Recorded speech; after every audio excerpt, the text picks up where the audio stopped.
This is Audible Bleeding, the Vascular Surgery Podcast.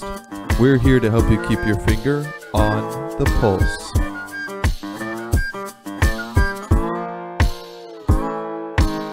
Welcome back to Audible Bleeding. I'm Adam Johnson, here with Dr. Sharif Alozi and Dr. Adam El-Musli. And our guest today is Dr. Misty Humphries. She is an associate professor in the Division of Vascular Surgery at the University of California at Davis Medical Center, and she serves as the Vascular Surgery Residency Program Director, as well as the Vice Chair of Surgical Outcomes. She completed her General Surgery Residency at UC Davis and her Vascular Surgery Fellowship at the University of Utah. Her current research interests include disparities in the care of patients with critical limb ischemia. She participates in multiple national committees as part of the Society for Vascular Surgery and the Vascular and Endovascular Surgical Society. And in 2017, she was awarded a Women's Leadership Grant from the Society of Vascular Surgery for her work as a mentor and scholar. But today, we have her with us because of her expertise in telemedicine. In 2019, she was awarded a K Award from the National Institute of Health, investigating the role of telemedicine programs to reduce amputation rates in rural populations. We are excited to have her here to discuss the current state of telehealth and how its role might be changing, particularly in vascular surgery, during the current coronavirus pandemic. So thank you so much for being with us today, Dr. Humphries. Absolutely. Very grateful to be here and talk about something that I really believe in.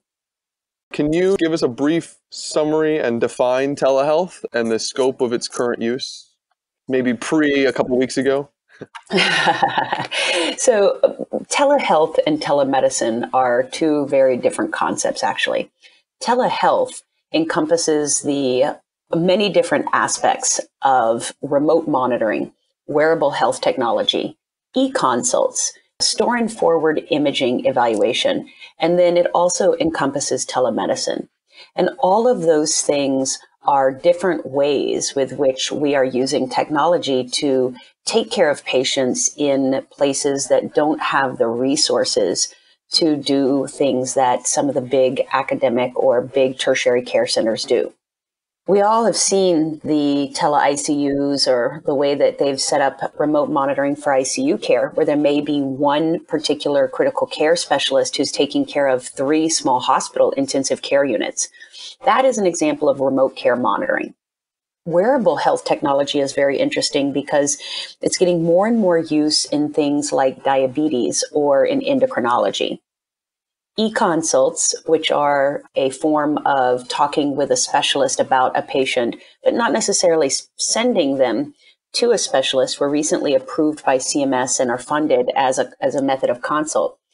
But where we are going right now and where we've shifted a ton of resources for the coronavirus has been in telemedicine, which is the active two-way communication between a patient and a provider, or another provider who is with that patient in their clinical space.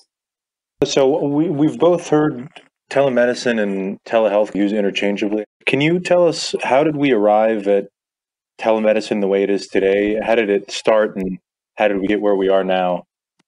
Well, I think the real way it started, or the way I'm the most familiar with how it started, is in my own area and in my own institution.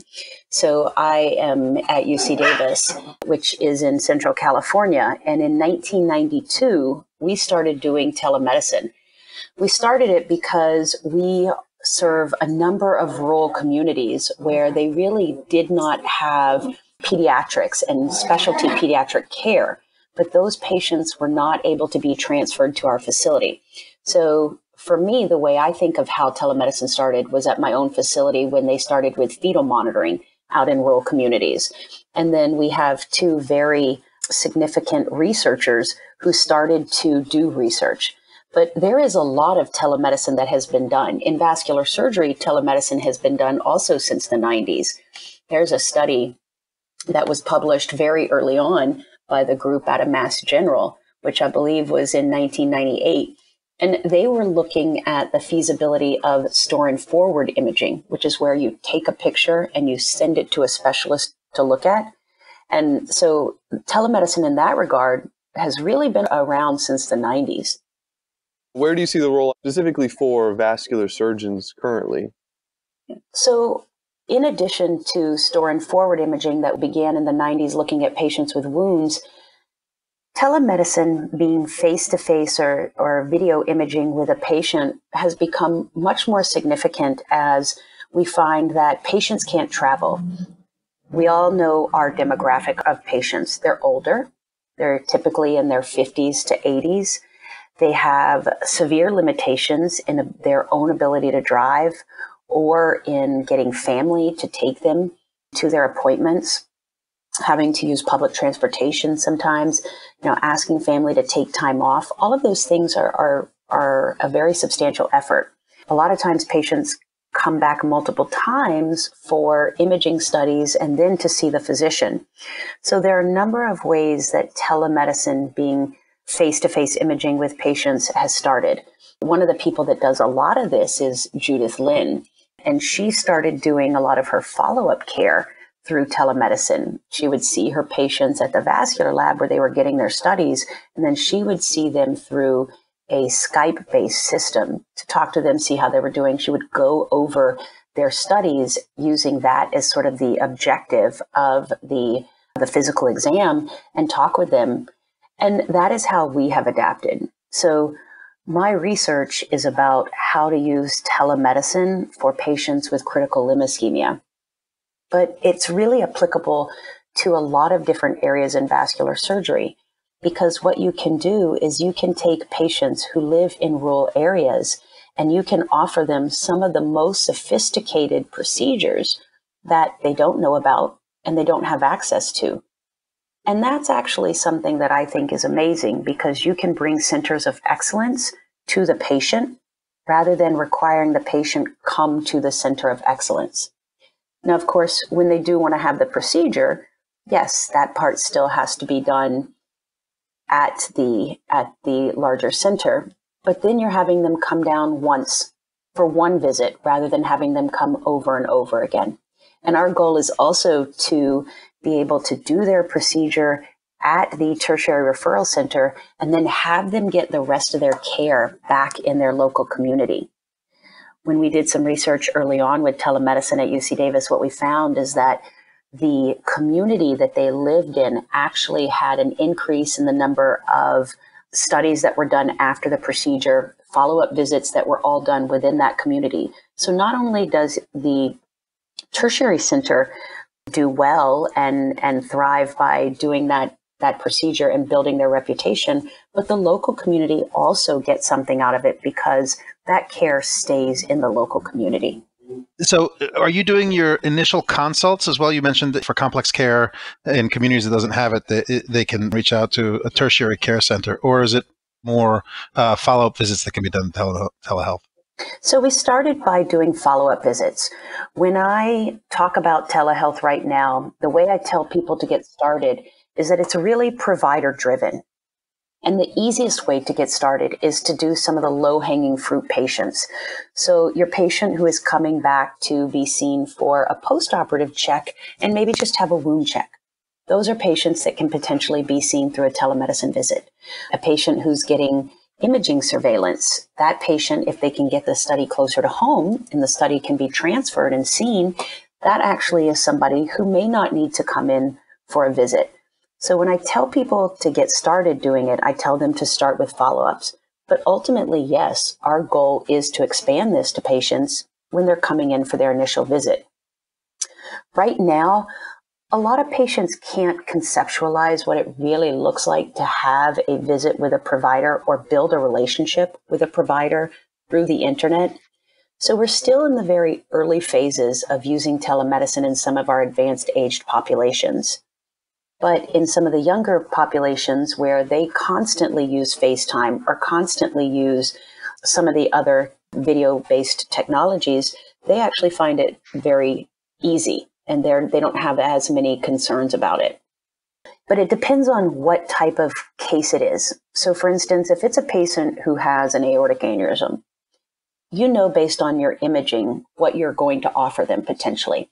What you need to do is you need to get a feel for how healthy they are. Those are things that can be done through video-based imaging. But what about something like critical limb ischemia? How do you do a pulse exam? How do you kind of get the information that you need. And that's really where it's on providers to think outside of the box. And we use a lot of surrogates.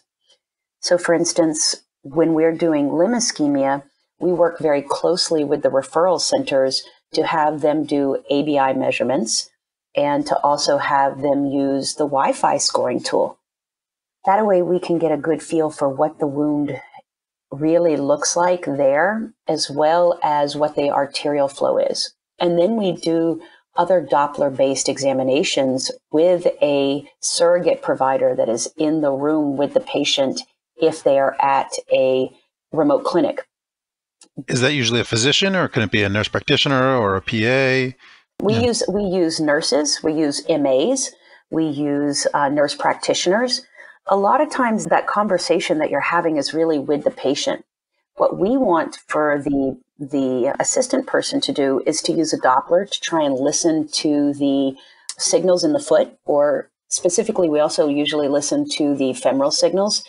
That can tell you if it's a triphasic signal that they may not have inflow disease. So you're more comfortable moving straight to an angiogram. But if they do have inflow disease, then you may want to consider doing a CT angio first to get some information. When we set up these clinics, we spend a lot of time teaching them about how to use a Doppler, how to do ABIs, and they go through an online training that we've set up to teach them how to do that.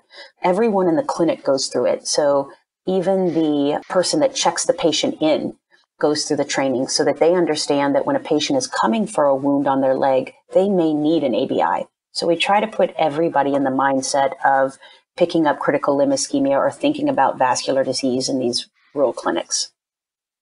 So I can imagine having a few issues come up at times with trying to either start this or continue it. For example, older patients who are not as familiar with technology, patients who are more complex, who require you to be at the foot of the bed or to lay a hand on them.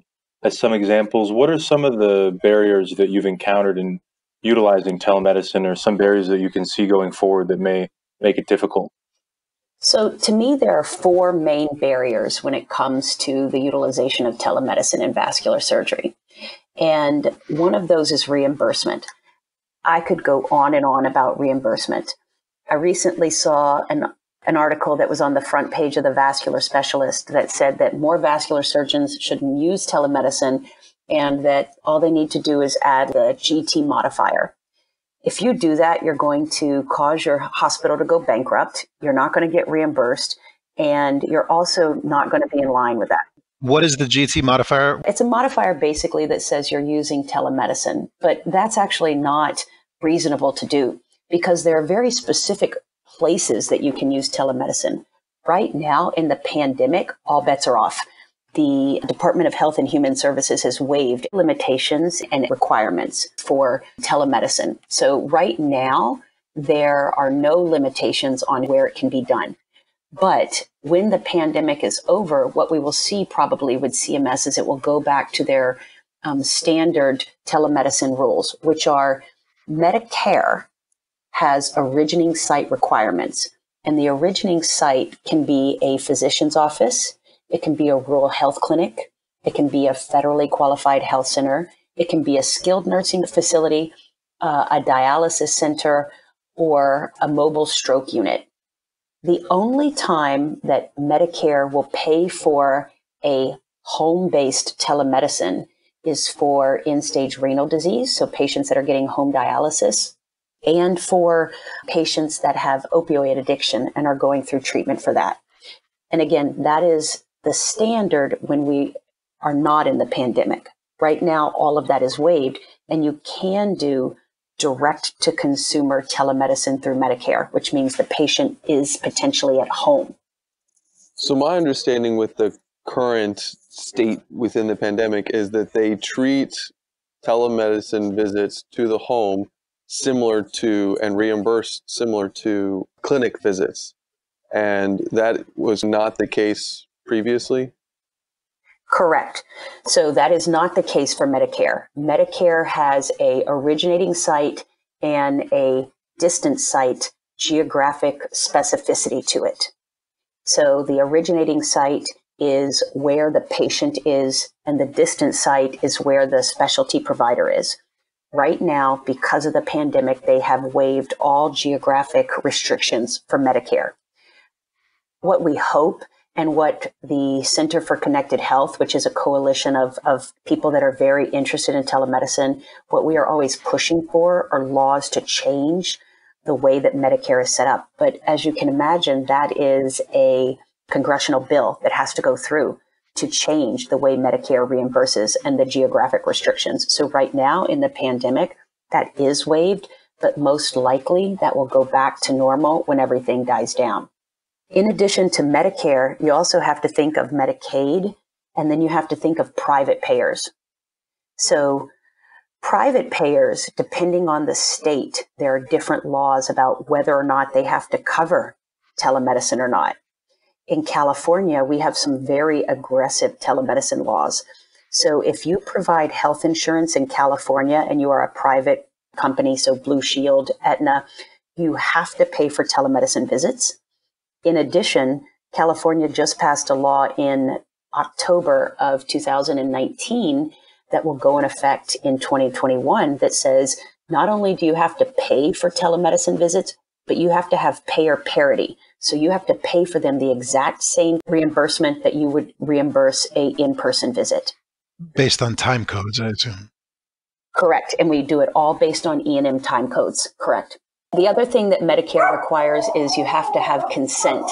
So the patient has to consent typically to being in a telemedicine visit. So we have very specific dot phrases, which says that the patient consented to having their visit done through telemedicine and that they were located wherever that might be. You mentioned that you saw, in general, 4 barriers, and reimbursement was the biggest one.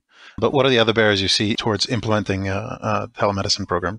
I think one of the second barriers is referral patterns. The third barrier is provider resistance. And the fourth barrier is lack of personalization for patients. And I can break each one of those down. So if you think about referral patterns, in these smaller communities, there are providers that come to these communities or work with the providers in their area, and they've built long-term relationships. It's really hard to come in and be disruptive and try to bring technology as a method. It's also something that is tricky because what we are telling them is we want to bring, higher levels of care, more specialty care. But a lot of times they think the care they are providing is appropriate and adequate. So it can be very tricky to come in and talk to them about how to do things differently. The other thing is provider resistance. So vascular providers is what I'll focus on since I am a vascular surgeon. But the question of, well, you can't do a physical exam, so you can't do telemedicine. That kind of thinking can really hold us back. You have to be very open.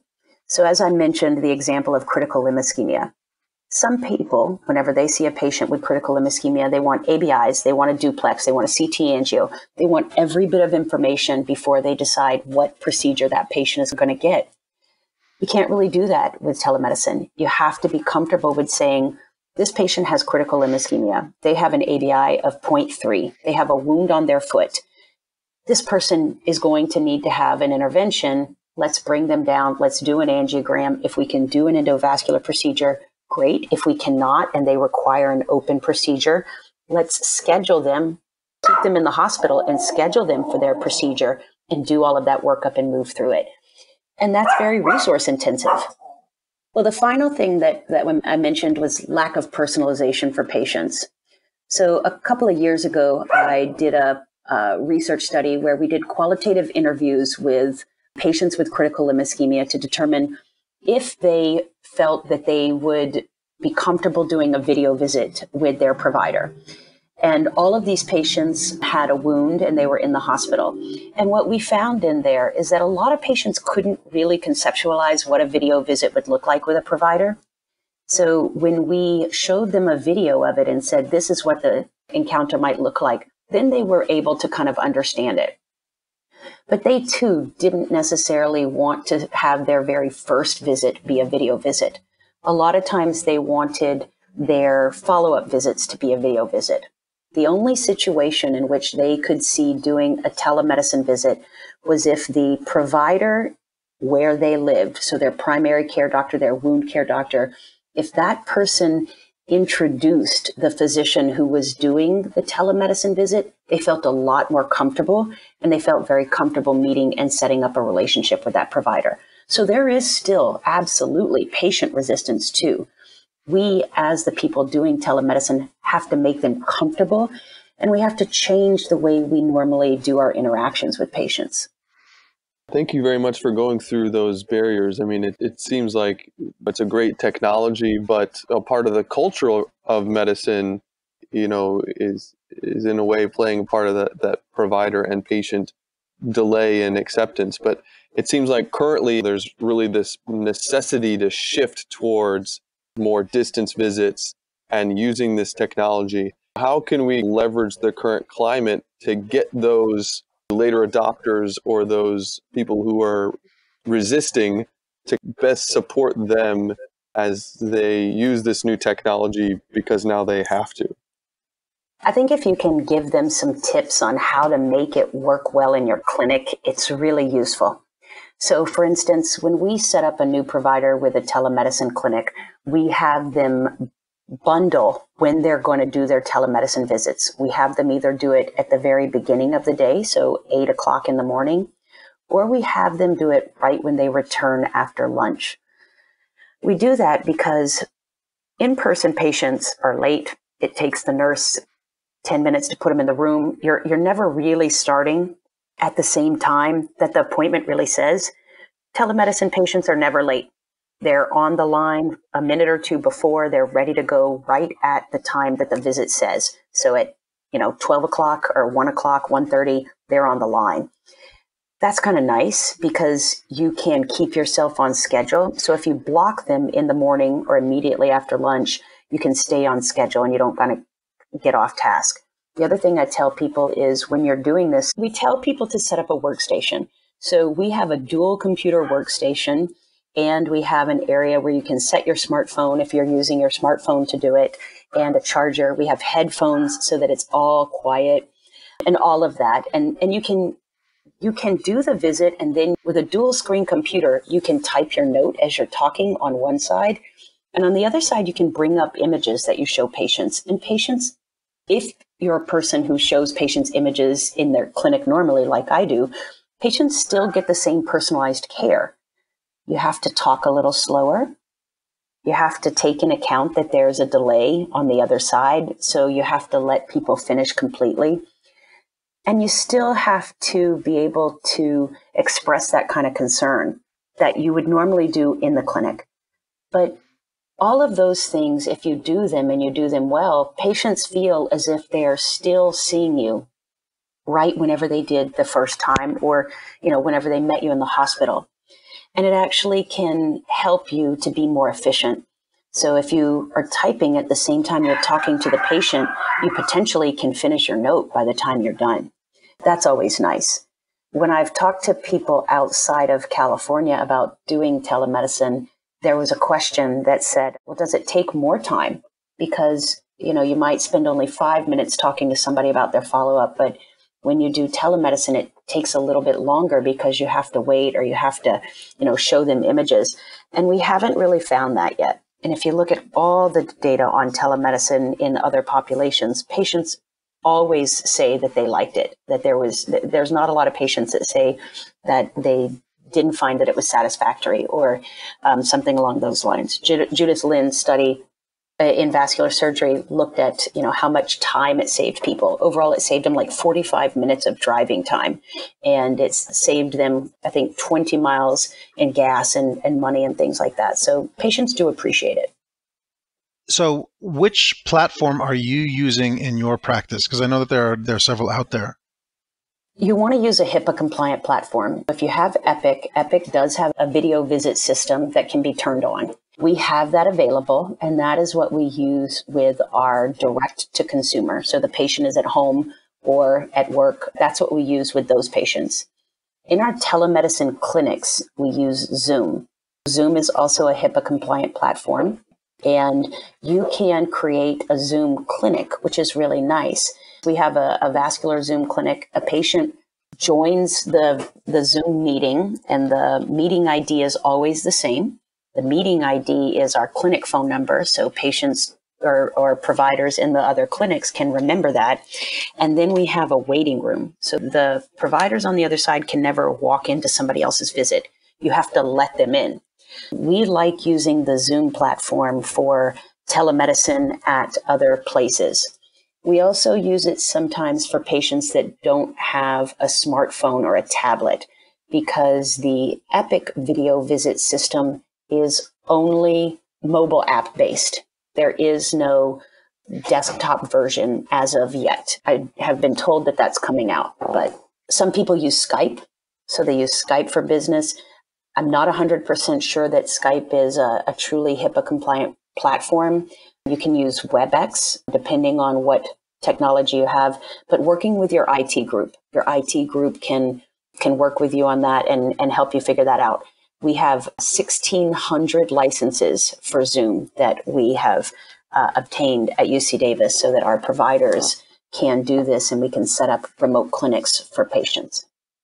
As a follow-up to that, making it so accessible to have telehealth available, whether it's through Epic or Zoom or potentially things like Skype, do you think that there's a line that can be crossed between a HIPAA compliant visit with a patient versus random advice on the internet, or making it overly accessible where anybody can kind of go to a forum and have a quote unquote visit with a physician? And that being said, you've talked a lot about the ins and outs of setting up a telehealth and how to make it streamlined, but say somebody tomorrow, given what's happening in the world today, wants to go set up a pilot telehealth program at their clinic. What do they have to do? I think one of the things you have to do is you kind of have to be ready to take on that technology. So if you wanted to set up a pilot tomorrow, I would talk to my IT people and make sure that we have a Zoom platform, or we have video visits turned on. You still have to, if you're seeing new patients, your patients have to sign the HIPAA waveforms and the terms and conditions to be treated by physicians. So you have to have electronic documents available for that. So there are some limitations that come with just FaceTiming your patients and writing that up. Again, right now during the pandemic, what we are seeing is they are waiving a lot of the restrictions for different things such as that. And if you are out of compliance with some of these nuances, they are not going to enforce them if you are seeing patients to protect them from the COVID-19 virus. So if you're seeing patients that are over 65 and you're seeing them at home so they don't have to come in, the Health and Human Services has said that they would waive any fees or fines for non-compliance right now. But ultimately, that's not going to last forever. And when we do go back into regular care, those things are going to come back up. Our goal with the Center for Connected Health is to push legislation that allows people to get telemedicine anywhere, all the time, no matter if you have Medicare or Medi-Cal or Medicaid or private insurance. But it is a slippery slope. With anything, if you can make money off of it, people are going to abuse it. If academic centers do not offer video visits and do not get into this game early, what you will see is that corporations will get into it, and they may do it in a way that is more cost effective with less quality of care. And that is one of the things I'm always concerned about. So it's why I try to get providers to use it, to offer it to patients, to talk to patients about it, because I really believe in quality of care. And some of the best quality comes from academic medical centers, and we just don't want to be behind the curve. I have a quick follow-up to that. From the patient's perspective, what are maybe some red flags? Because I may use a video visit myself. What are some red flags about a video visit or some sort of telehealth service that's offered that counts towards either a high quality visit, that this is something that's going to be similar to me seeing a physician, versus something that may not be as good or reliable, out there? Well, I think if you're working through a reputable hospital system and you're seeing your regular provider, or there is some kind of continuity of care, that is a reputable system. If it happens to be that you do 8 video visits a year because that's how you get your care, but every single time it's with a different provider or a different physician, yes, you may be getting what you want at that moment, but are you getting good care? Because you do not have any continuity. And so I think right now that's really one of the questions is, can we provide intermittent care that is not continuous from the way we have done it for so many years? I don't think you can. I think if you're older and you are, and you have a number of comorbidities and you start seeing providers through the internet and they're recommending different medications or different things like that without really understanding all of your comorbidities, that's a huge red flag. That's why we have primary care providers. So I have to say that I am a very recent convert to the joys of telemedicine, just because I had my first office hours after the pandemic this week, and I did 5 video visits, and 4 of them were new patients, and 1 was a follow-up, and I thought it was really a nice way, one, to just take a look at the wounds, explain some of the issues with the patients who maybe realize that it's not so urgent that they need to come into the office. We luckily have good infrastructure. We have the Epic system. Are there any resources for doctors out there who are having to adapt to this, who don't have infrastructure already in place? Like, is there anywhere where they can learn a little bit more about this other than our podcast? I would have to say that most places that are doing video visits through the Epic system have in-house education. So for us, before we were able to do it, you had to do that. I would say that during the pandemic, if you want to transition to video visits, I would recommend that you go ahead and use either Skype or, again, FaceTime is our last resort, but we put out a statement to our providers with tiers of what we wanted them to use in terms of video visit. And the first was Epic. The second was Zoom, because those are HIPAA compliant. And then after that, it was Skype and FaceTime. Because if your patient can't figure it out and they don't have time to figure it out, but they don't want to come in, it's better that they get care right now. Okay. The other thing to keep in mind is that to do this, especially if you're using Epic or one of the other platforms, it can sometimes take an immense amount of IT support. We have a hotline that people can call, and every video visit that we do, the hotline people call the patient beforehand to make sure, did you download the app? Did you connect your microphone to the app? Can you get online? Do you even know your password? Because it's quite interesting when you start a video visit and all of a sudden you can't hear the patient. And they may not have authorized Epic to use their microphone. And so then you have to use the phone and call their house to hear them, but you can see them. So there are a lot of IT challenges that come with it too, for sure. But I love that you're an adopter. Just one time and you're like, I'm converted, I'm in. It was fantastic. And it's interesting because, one of my patients was much older, and both he and his wife were there, and he'd had a bypass maybe a month and a half ago, and he had some new changes in his wound, and there was some concern, but we didn't want to bring him in unnecessarily. And it was very helpful. And, you could have a good discussion with the patient. They felt like you were attentive to what they wanted, but I didn't have to bring him into an office full of other patients and potentially expose him to the coronavirus. So I really liked it. And that's what a patient say is, by using technology, be it e-consults or virtual check-ins, or even just using Epic to email with their provider, they feel as if they're more connected to their provider, and they like that. And I think you're absolutely right. There's so much that we can do and leave these patients in the comfort of their home, but we still get that peace of mind that my post-op patient is doing okay. And you get to ask them the questions directly, almost face-to-face, so you know what they're telling you. Well, thank you very much for the summary on the current state and kind of how to navigate some of these new changes for a lot of our surgeons out there. Moving forward, after this unique period, hopefully unique period, what are some future areas of research that you envision, or some next step forward for telemedicine or telehealth in general? Well, I think the main thing that I'd really like to see is improving direct-to-consumer health for patients that have Medicare. There isn't a reason that they necessarily have to be in a provider's office. They can get the same care at home. So seeing Congress pass legislation for that would be very helpful. I think that would make a huge difference. I'd love to see more vascular surgeons being willing to embrace it. So, and that's partnering with our rural community providers, our community providers, to use physical exams or use surrogates from some of the other providers that have seen these patients in person to help them with that piece of information. And that takes education too.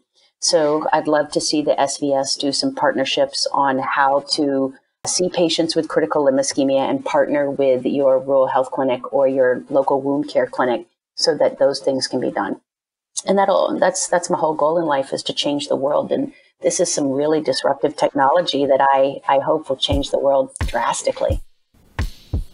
Well, we want to thank Dr. Humphries for coming on the show and talking about telemedicine, which is such an important thing right now. We have a lot of resources in our show notes, so please check them out. We have a link to her grand rounds, specifically some of the content about setting up a Zoom virtual clinic. We have links to the Center for Connected Health Policy and a recent webinar discussing updates on COVID-19 and technology overview.